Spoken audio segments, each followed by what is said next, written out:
Hi everyone, welcome to my YouTube channel. नोंथांमोनखौ आंनि YouTube channel बयखौबो बरायबाय आसा खालामो बयबो मोजाङै दं होननानै नोंथांमोननि सेराव आं दिनै खन्थाइनि भिडिअ लानानै फैयाखै खन्थाइ आवरायनो फैयाखै बाट आं मोनसे ब्लग भिडिअ लानानै फैदों आं नोंथांमोननो दिन्थिनो आखायाव लादों स्टुडिअ नै दा आङो स्टुडिअ सिङाव दङ नोंथांमोना नायनो हागोन स्टुडिअ सिङाव हाबनानै दं आङो बे स्टुडिअआनो जाहैबाय बड'लेण्ड इंखं टेलिभिजननि स्टुडिअ So, नोंथांमोना मिथिनो लुबैदों जानो हागौ आं मानो बेहाय दं आङो 3 months ना 4 months बेबायदि जाबाय खोमा बड'लेण्ड इंखं टेलिभिजननिफ्राय ओंखारनाया मानो होनोब्ला आङो माखासे आंनि खामानिफोराव बेस्थ जानानै दंथ'योमोन बिजि जानानै दंथ'योमोन जायनि थाखाय आं ओंखारनो गोनां जादोंमोन बाट आं सानथाम जाबाय दिनैखौ लानानै बड'लेण्ड इंखं टेलिभिजनाव आं फैफिनदों निउज फरायगोन माने साननै जाबाय निउज फरायनाया दिनैजों सानथाम जागोन So, आं फैफिनबाय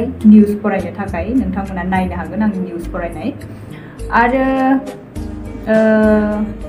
स्टुडिअखौ ओरैनो थास्लायस्लाय आङो दा लान्च खालामखांनायनि उनाव एसे फ्रि जानानै दङ So, ब्लग भिडिअखौनो बानायनो सानबाय ओरैनो थास्लायस्लाय ओरैनो दंथ'यो खामानि गैथ'आ So, नोंथांमोना इन्ट्रेस्टेडब्ला आंनि भिडिअखौ नायलांदो आङो जि हायो देखायनो नाजागोन आंथ' ब्लगार नङा जाहैबाय ओंखायनो भिडिअ क्वालिटियाबो बांद्राय मोजां जानाय नङा थेवबो ओरैनो एसे एला दिन्थिनो नाजागोन नोंथांमोना नायलांबाय थादो आरो जायफ्रा आंनि चेनेलाव गोदान नोंथांमोनखौ आङो गोसो गोरबोजों बरायबाय आंनि चेनेलखौ जों साबस्क्राइब खालामनानै लायो आरो नायबाय थायो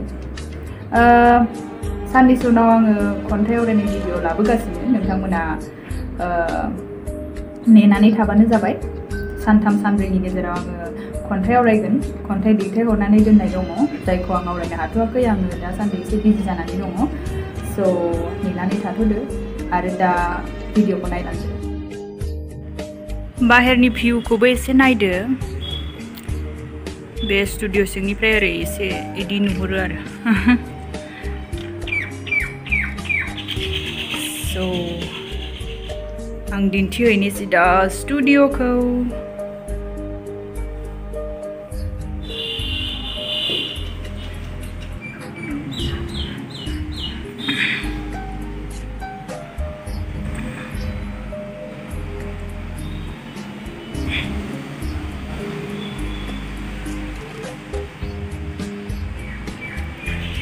भिडिअ क्वालिटियाथ' बारा मोजां जानाय नंला नोंथांमोना गाज्रि मोननो नाङा बे जाहैबाय जेराव निउजखौ एडिट खालामनाय जायो माने निउजल' नङा बे जाहैबाय निउज एडिट खालामग्रा जायगा रुम जेराव निउजखौ एडिट खालामनाय जायो नट अनलि निउज माखासे गोबां खामानिफोर जायफोरखौ बेहाय खालामनाय जायो आरो So, नायलांबाय थादो बै ग्लासथिंजाय नुहुरनायानो जाबाय जेराव निउजखौ फरायनाय जायो निउजनि अनगायैबो माखासे जेनेबा इन्ट्र' भिडिअफोर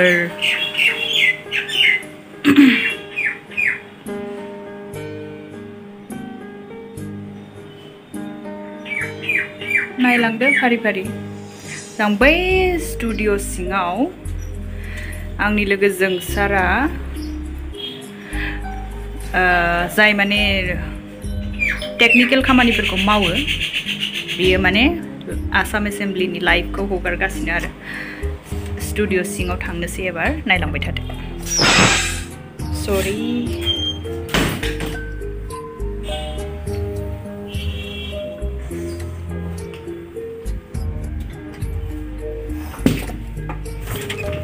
आयौ नारनो हालायाखै बेसेबा गोरा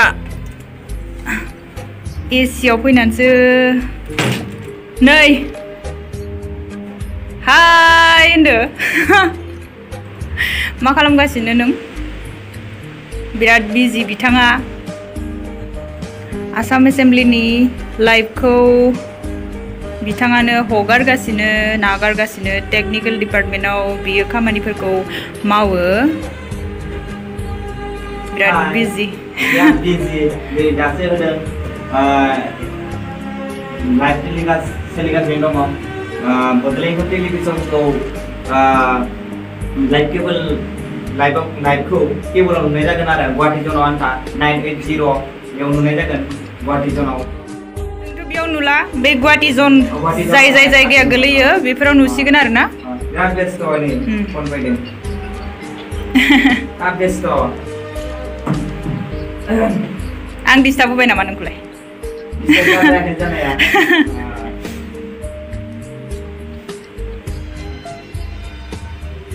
लाइभ नालाय बिराद गोनांथि जायो। बिराद बेस्थ'। लान्च खालामगोन ना खालामाखै नोंलाय? लान्च खालामखांनायालाय दासान्दि फुंनि 5 बाजिनिफ्रायनो लाइभआ सोलियो नालाय बेनिखायनो साराय 7टायाव सिखारनो गोनां जायो आरो बेनिफ्राय हरनि 10 बाजासिम थानो गोनां जायो लाइभनि थाखायनो। होमबा उन्दुनाय सिखारनाय जेबो माबा गैया? टाइम टेबल गैया? उनाव लासै लासैनो चेन्ज जानांगोन। गोदान नालाय बेनिखाय गोबां खामानि मावनो गोनां जादों आरो। नामखौ खोन्थाना लादो दे आंनि चेनेलाव बयबो मिथिनाय बायदि। आंनि मुङा मुस्रि जोंसार बर'। आं उदालगुरि डिस्ट्रिक्टनि गामिया जाहैबाय थासुबारि भेरगाव साब डिभिजनाव गोलैयो आरो। उदालगुरियाव आं खनसेल' थांफेरबाय खोमा रौतायाव। बेरायनो लांदो मालाबा लकडाउना जोब्बानो। बेनो जोंना स्टुडिअ'आ जेराव निउसखौ फरायनाय जायो। नै केमेराफोरा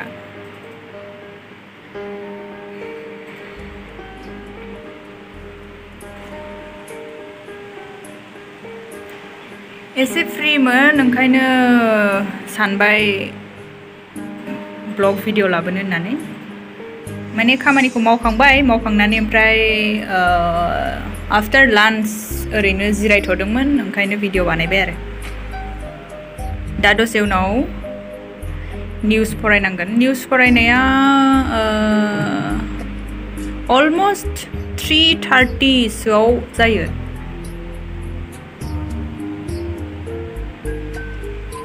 बे एवार्डखौ बबाव मोननायमोन? बैखौ मिथियाना? बेयाव लिरनो हानायबो गैया खोमा।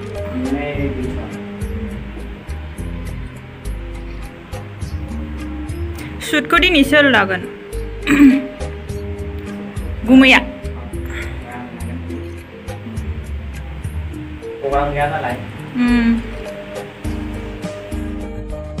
हे गाइस, नोंथांमोननो स्टुडिअ'खौथ' दिन्थिखांबाय माबायदि जोंनि बड'लेण्ड इंखं टेलिभिजन स्टुडिअ'आ। आरो मा होनो आसाम एसेमब्लियाव जा प्रग्राम जागासिनो बेखौ जोंसारानो लाइभ हगारगासिनो बड'लेण्ड इंखं टेलिभिजन स्टुडिअ'निफ्राय। एन्ड बे लाइभनि अनगायैबो माने बड'लेण्ड इंखं टेलिभिजनआ 24 आवार्स लाइभ थाबाय थायो, जेराव मा नुयो नोंथाङा बुंदो। मुभि होनाय जायो, ओमफ्राय मोसानाय होनाय जायो। कन्टेन्टआ एसे खम, दा बारायलांबाय थादों, दाखालिनिफ्रायसो होदों। आरो नोंथांमोना गुवाहाटि जनाव दङब्ला न'आव थानानैनो बड'लेण्ड इंखं टेलिभिजननि 980 केबोलजों नुनो मोनगोन। नोंथांमोना नायबानो जाबाय आरो साबस्क्राइब खालामनो हाबा जाबाय अमुकुमा दैमारिनिफ्राय। बिथाङाबो निउसखौ फरायबाय थासिगोन। बिथाङा जोबोद मोजाङै फरायो, नोंथांमोना नुनो मोनगोन। लाइभ टेलिकास्टआव 7 PM आव होनाय जागोन। नोंथांमोना नायबाय थाबानो जाबाय। बाय। आं गोबावथार जाबायमोन निउस फरायिया, मानो होनोबा गोबां खामानिनि थाखाय आङो फैथ'नो हायाखैमोन निउस फरायनो। खिन्थु दा आङो सानथाम जाबाय, दहायनो आङो इन्ट्र'आव बुंखांखाबाय, सानथाम दिनैखौ लानानै सानथाम जाबाय आरो आं इयाव हाबफैफिननाया। स' निउसखौ आङो बेसेबां गोबावसिम फरायबाय थानो हागोन बेखौथ' बुंथ'नो हाला, बाट बे साननैसोआ आं दं आरो बड'लेण्ड इंखं टेलिभिजन स्टुडिअ'आव। बिथाङा लाइभ हगारगासिनो, बिथांखौ बेस्थ' मा होनो बिराद खामानि मावगासिनो लाइभनि। आं डिस्टार्बसो होबाय खोमा। डिस्टार्ब जादों नामा? जानायलाय जाथ'वाखै। ब्लग बानायनायनि जेबो एक्सपिरियेन्स गैया। दा भिउवार्सफोरा कमेन्टआव मा हरो होमबासो मिथिसिगोन। आरो मा बुंबावनो, जेबो गैला। आङो स्टुडिअ खिनिखौल'सो दिन्थिनो होननानै भिडिअखौ बानायदोंमोन आरो ओमफ्राय रायलायनोबो हालाबाया भिडिअआव फैबाथाय ओमफ्राय दसे उनाव निउस फरायनोसै निउसखौथ' अलमस्ट 3:30सोआव फरायो खोमा ओमफ्राय 7टायाव हगारो ना 7टा मालाबा एसे लेट जायो टेक्निकेल प्रब्लेमनि थाखाय स' नोंथांमोना बड'लेण्ड इंखं टेलिभिजनाव एक्टिभ थाबाय थादो आरो आंनि चेनेलखौबो साबस्क्राइब खालामदो दिनैनि भिडिअखौ आं एसेयावनो फोजोबनोसै गोजोन्थों थेंक इउ मावफुं इन्जिनियारा बिजनि महकुमा मेजिस्ट्रेटखौ लोगोआव लानानै बे लामायाव नंगुबै जाहोनखौ मंगलबारखालि नायबिजिरहैदोंमोन बिजनि महकुमा मेजिस्ट्रेटनि नुजाथिनायाव गासैबो मोजाङै नायबिजिरनाय फोरमान खालामदों आरो उनाव खौरांगिरिनि सिगाङाव रायजोनि अजदआ नंखाय होननानै बुंदों मानो होनोब्ला ठिकादारनो जाय एस्टिमेट